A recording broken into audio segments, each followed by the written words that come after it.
When Unforgiven rode into theaters, it didn't just win Oscars, it redefined what a Western could be. Clint Eastwood's tale of aging gunslingers and fading legends shattered the glossy myths of the Old West, trading them for a world where choices carried lasting scars. But behind the camera, the journey of this film was just as remarkable.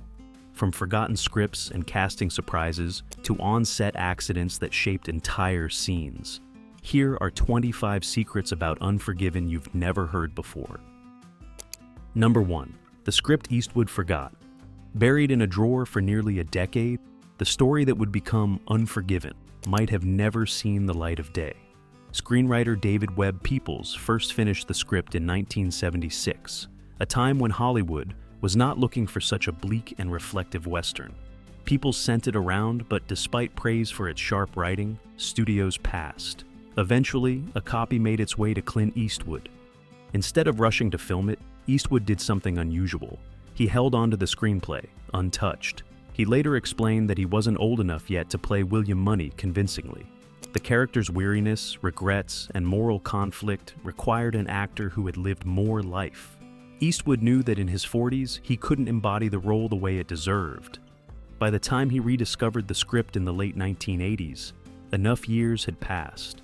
Eastwood was finally ready to step into Money's battered boots, giving the film the sense of authenticity that defined it.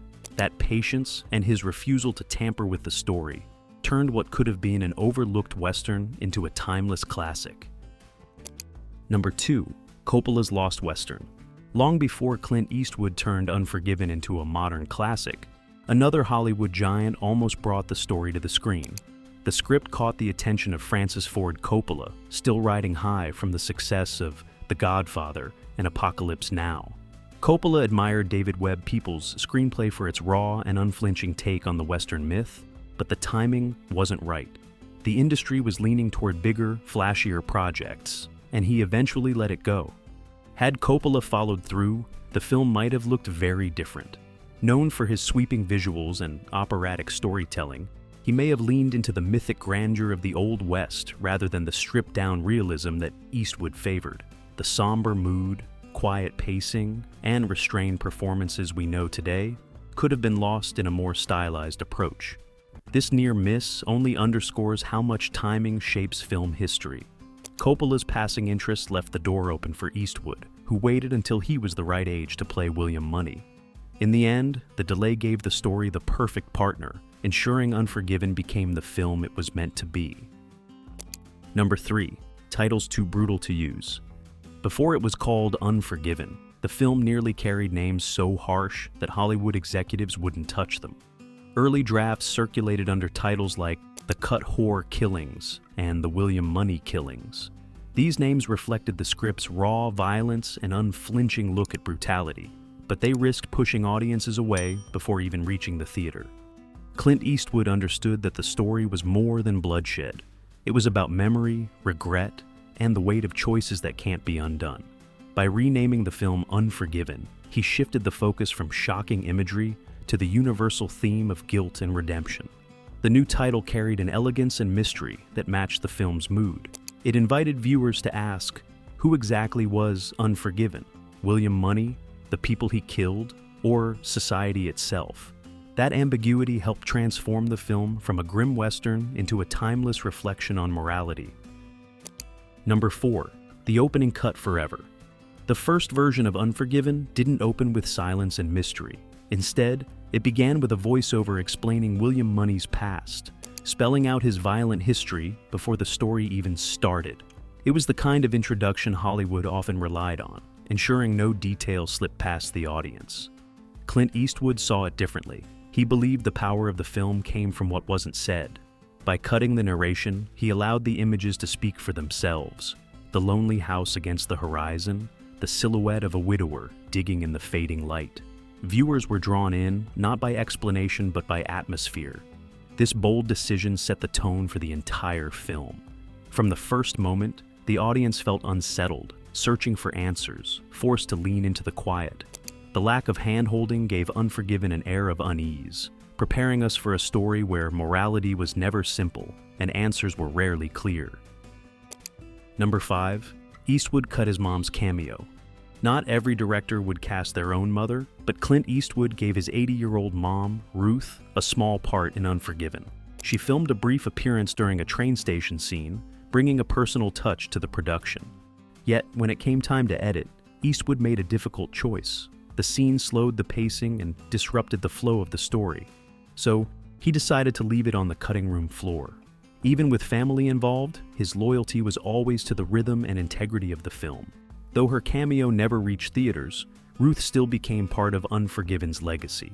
When Eastwood won the Academy Award for Best Director, he proudly brought his mother as his guest. It was his way of honoring her, not through a role on screen, but by sharing the moment of triumph that the film ultimately brought him. Number 6. Snowstorm saved the scene. Sometimes nature lends a hand in filmmaking, and that's exactly what happened during William Money's recovery sequence. A sudden snowstorm swept across the set in Alberta, threatening to derail the carefully planned schedule. Instead of shutting down production, Clint Eastwood chose to keep filming. The falling snow transformed the scene into something far more haunting. The bleak white landscape mirrored Money's fragile state, as if the world itself were closing in on him. What could have been a simple transitional moment became one of the film's most atmospheric sequences, deepening its sense of isolation. This unscripted gift from nature gave Unforgiven a visual weight that no storyboard could have planned. Eastwood's decision to embrace the unpredictability of the weather showed his instinct for turning challenges into opportunities, and helped cement the film's unforgettable mood. Number 7. Hackman almost quit. Convincing Gene Hackman to play Little Bill Daggett was no easy task. At first, he turned down the role outright, saying the script was too violent for his taste. His hesitation wasn't just professional. His daughters also urged him to avoid parts tied to harsh violence, fearing it would define him. Clint Eastwood stepped in to change his mind. He explained that Unforgiven wasn't about celebrating brutality, but about exposing its consequences. The film would strip away the glamour of gunslingers and reveal the toll such cruelty left behind. That perspective resonated with Hackman. Ultimately, Hackman accepted, and his performance became one of the film's most unforgettable. His portrayal of Little Bill balanced charm and menace, grounding the story's moral conflict. Ironically, the role he nearly rejected won him the Academy Award for Best Supporting Actor, and helped make Unforgiven a masterpiece. Number 8. Sheriff based on real scandal. The cold cruelty of Little Bill Daggett wasn't just a product of fiction. Gene Hackman shaped the character with a real-world influence in mind: Los Angeles Police Chief Daryl Gates. At the time, Gates was under intense scrutiny for his handling of the Rodney King scandal, which had exposed deep issues of abuse and power in law enforcement. Hackman saw unsettling similarities between the fictional sheriff and the controversial police figure. By channeling Gates's calm exterior mixed with ruthless authority, Hackman gave Little Bill a chilling authenticity. He wasn't a cartoonish villain. He was a man whose abuse of control felt disturbingly believable. That decision added weight to Unforgiven. Instead of a standard Western lawman, audiences were confronted with a figure who reflected uncomfortable truths about authority, justice, and the dangers of unchecked power in the real world. Number 9. Harris thought it was a prank. When Clint Eastwood called Richard Harris to offer him the role of English Bob, Harris thought someone was pulling a joke. The timing was almost too perfect. He happened to be watching Eastwood's High Plains Drifter on television when the phone rang. Harris laughed it off at first, assuming it was a prank call from a friend. But once he realized it was truly Eastwood on the line, he quickly shifted gears. The idea of playing the flamboyant English Bob in a gritty Western intrigued him, especially since the character would break apart the myth of the smooth-talking gunslinger. His decision to accept brought one of the film's most memorable performances.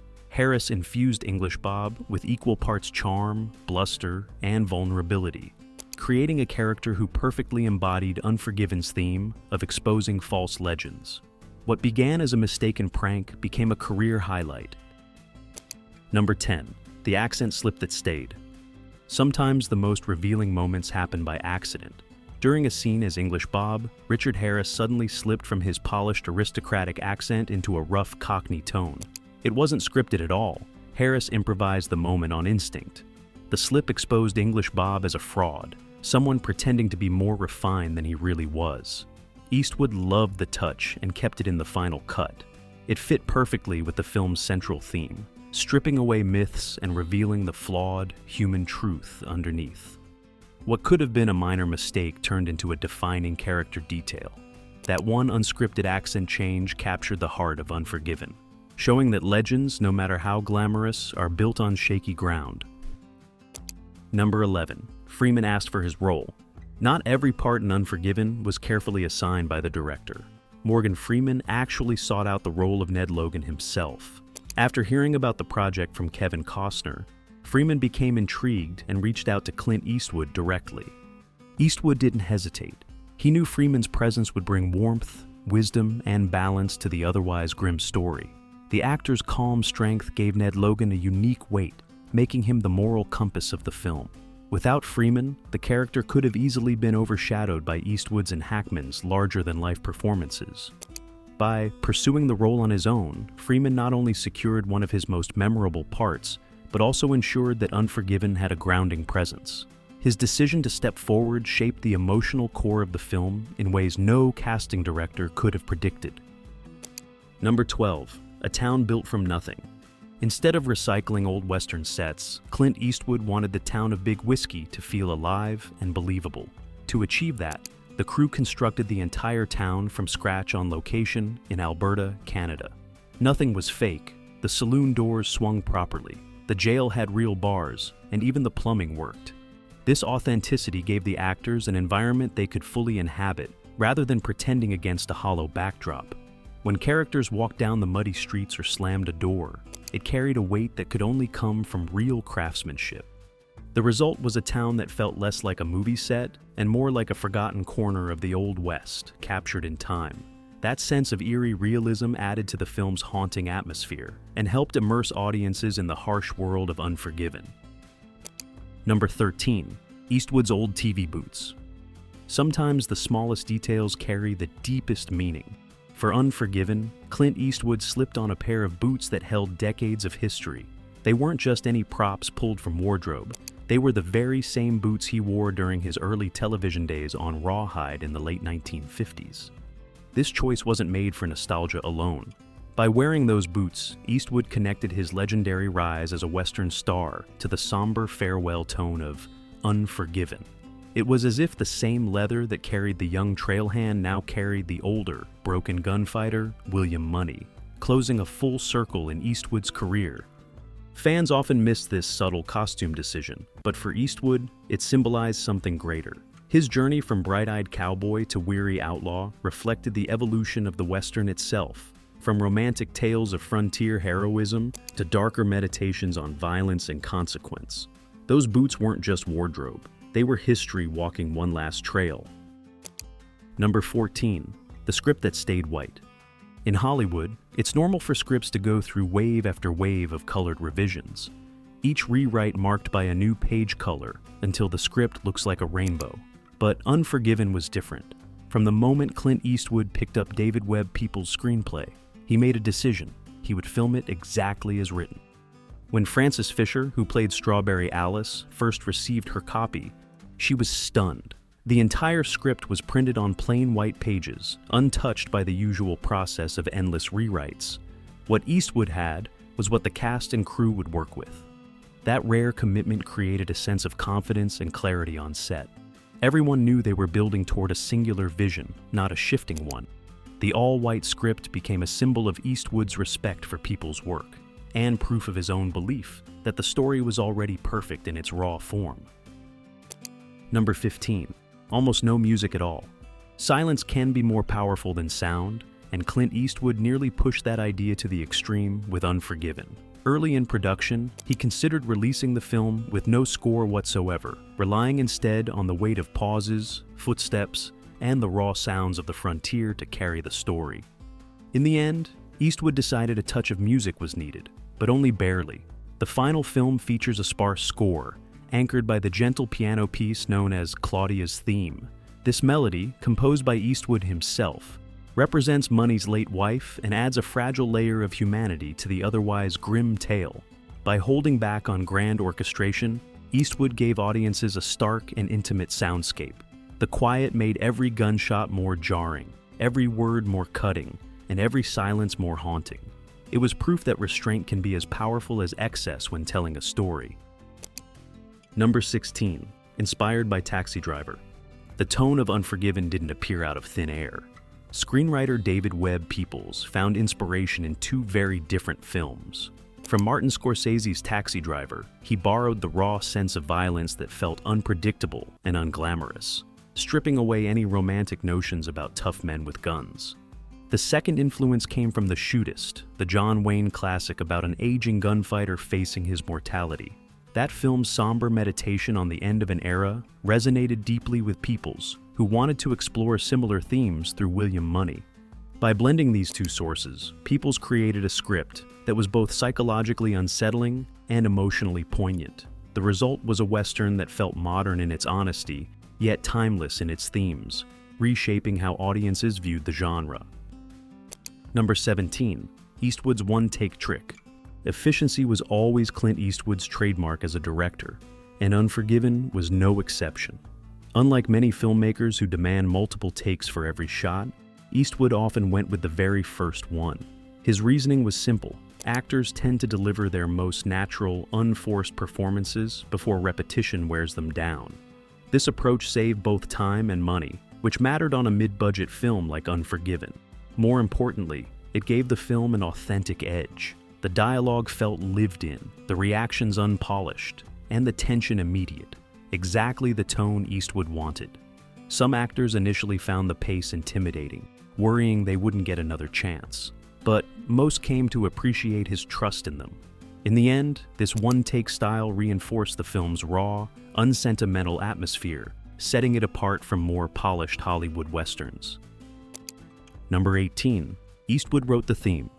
A haunting piano melody drifts through the film, but few viewers realize it came directly from Clint Eastwood himself. Known for his love of music, Eastwood often composed in his free time, and for Unforgiven, he created what became known as Claudia's theme. The piece was deeply personal, named after William Money's late wife Claudia, whose memory haunts his every step. The music is sparse, quiet, and filled with longing, much like Money's own reluctant journey back into violence. What makes it powerful is its restraint. Instead of grand Western fanfares, Eastwood used soft, deliberate notes that felt like whispers from the past. The theme tied Money's humanity to the story, grounding the violence in loss and memory. For many fans, it is the most unforgettable element of the film's soundscape. Number 19. Jazz Buddy scored the film. Behind the sparse piano theme stood Clint Eastwood's longtime collaborator and friend, Lenny Niehaus. A jazz musician who had played in big bands during World War II, Niehaus brought a unique sensibility to Unforgiven. Instead of leaning into the sweeping, heroic music that defined most Westerns, he kept the score quiet, intimate, and almost invisible. This subtle approach was deliberate. Eastwood wanted silence and realism to dominate the film, so Niehaus used gentle strings and understated arrangements to complement Claudia's theme. The music didn't tell audiences what to feel. It simply hovered, allowing the story's moral weight to sink in on its own. Niehaus and Eastwood had worked together on many films, and their trust showed. With his restrained scoring, Niehaus gave Unforgiven its haunting atmosphere, one that lingers long after the credits roll. Number 20. Even horses improvised. Not all of the film's spontaneity came from the actors. During one tense scene, a horse reacted in an unexpected way, shifting, resisting, and breaking the rhythm of the moment. Instead of cutting, Clint Eastwood embraced the disruption, knowing that such details brought authenticity to the film. The decision worked perfectly. The horse's restless movements mirrored the unease of the characters, making the moment feel less staged and more lived in. It was another example of Eastwood's philosophy: trust reality when it presents itself. By allowing even the animals to improvise, Eastwood blurred the line between performance and chance. The result was a Western that felt raw, unpredictable, and grounded in the messiness of real life. Number 21. Cinematography miracle. The haunting look of Unforgiven was no accident. Cinematographer Jack N. Green battled harsh Alberta weather, working with unpredictable light and biting cold. Instead of fighting these conditions, he leaned into them, capturing skies heavy with storm clouds and landscapes bathed in fleeting golden hour light. This contrast created a striking visual tone, breathtaking beauty paired with grim violence. Green's lens often pulled close for raw intimacy, then widened to reveal the lonely vastness of the frontier. That balance elevated the story, reminding viewers that the West was as unforgiving as its people. The result was more than just great photography. It gave the film its eerie mood, where nature itself seemed to judge the choices of men. Without Green's vision, Unforgiven would not have carried the same chilling weight. Number 22. Union broke rules for Clint. Clint Eastwood's reputation in Hollywood carried unusual weight, and it extended beyond the U.S. borders. When filming Unforgiven in Canada, strict union rules would normally have prevented him from bringing along his loyal American crew. These were people who had worked with him for decades, helping to shape his efficient, no-nonsense filmmaking style. Instead of forcing Eastwood to hire a completely new team, Canadian unions made a rare exception. They allowed him to bring his trusted collaborators, a move almost unheard of in the industry. It was a gesture of respect for a filmmaker who had earned admiration worldwide.